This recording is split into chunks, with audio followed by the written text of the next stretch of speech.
Tara, let's see mga tatad, mag-slice tayo ng liempo at ang gamit nating steel, Legensin, ng FDM Quality Trading.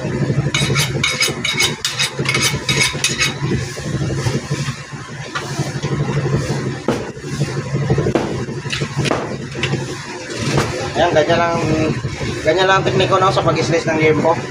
At ito naman ay pan-display. Kaya ibibigyan na natin yung gandang na slice.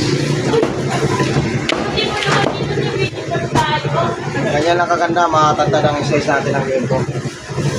Pag pan-display, kailangan quality ang slice, no? At para matrack yung ating mga customer.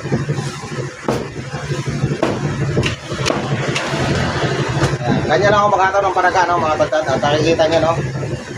Napakaganda ng daan ng ating panaga. Basta ganito lang mga tatad ang taga nyo, no?